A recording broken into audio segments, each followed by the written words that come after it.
When I was about 8 years old, I first heard about something called climate change.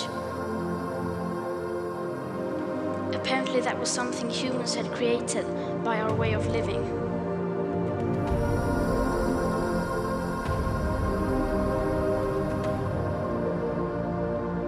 I remember thinking that it was very strange that humans, who are an animal species among others, could be capable of changing the Earth's climate.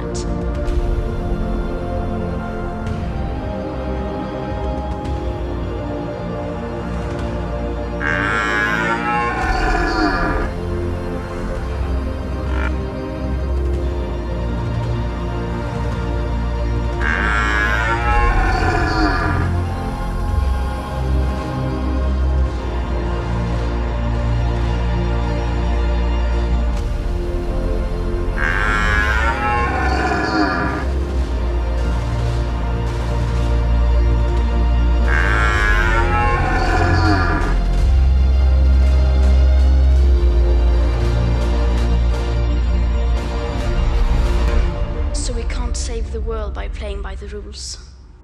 Because the rules have to be changed. Everything needs to change. And it has to start today.